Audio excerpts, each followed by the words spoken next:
Istilah the winner takes all adalah seperti keadaan dunia pada saat ini. Misalnya, dunia bank yang mengendalikan dunia pembiayaan. Bank membuat sistem, membuat peraturan agar hanya mereka yang punya jaminan adalah mereka yang bisa meminjam di bank. Alasan yang digembar-gemborkan adalah untuk keamanan uang bank. Namun, ada alasan lain yang mungkin ini membuat para bankers merah kupingnya ketika kita bicarakan hal ini sekarang. Karena bankers itu agen kaki tangannya orang kaya, maka bank harus bisa membuat orang kaya selalu kaya. Jangan sampai semua orang bisa jadi kaya. Dan orang yang paling diuntungkan dengan peraturan ini adalah mereka yang berada di piramida ekonomi teratas, yaitu para oligarki. Oligarki itu punya jaminan, punya kedekatan dengan penguasa, dan punya jaringan bisnis yang kuat menggurita. Fakta lain lagi, dari jumlah manusia yang ada di sebuah negara misalnya, mereka yang punya jaminan aset yang bankable tidak lebih hanya 10% dari populasi. Bahkan di Indonesia hanya 7% datanya mereka yang punya aset bankable tadi. Bahkan UKM yang jumlahnya 50 jutaan di Indonesia yang punya jaminan aset bankable mungkin hanya 1%. Jadi mereka dibiarkan tidak bisa pinjam di bank. Sungguh, bagi pengusaha, solusi pendanaan yang paling diimpikan banyak pengusaha adalah soft loan dari bank dan IPO. Tapi ini bukan buat UKM diciptakannya. Keduanya punya cara masuk yang tidak gampang atau difficult to entry atau entry barrier-nya besar dan sulit. Jadi istilah besar dan sulit ini ya bagi UKM tentunya. Tetapi semua ini memang kendala klasik, kendala sistemik yang diciptakan negara globalis dan pemahaman asing ke semua negara yang tidak berdaulat. Kita harus melihat ini semua sebagai peluang yang harus kita ambil. Semua ini sependapat kita dengan pandangan OJK yang pro UKM. Sungguh, kita melihat ini sebagai perjuangan nasionalisme. Perjuangan kita ini adalah mencari sila kelima yang hilang dari Pancasila. Sahabat, bagi Anda yang memerlukan pendanaan, yuk bergabung dengan syarat yang gampang. Kirim daftar singkat ke WA ini, yaitu 0811 9321 820. Sekali lagi, 0811 9321 820. Apa yang dikirim? 1.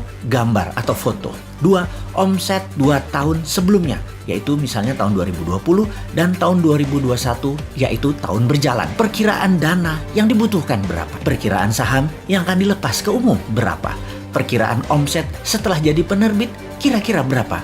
Perkiraan dividen tahunan berapa? Sahabat semua, inilah masa kita keluar dari pit stop dan menyusul di tikungan untuk menjadi negara terdepan dengan bergandengan tangan sesama putra bangsa. Dengan urun dana, UKM Indonesia menang.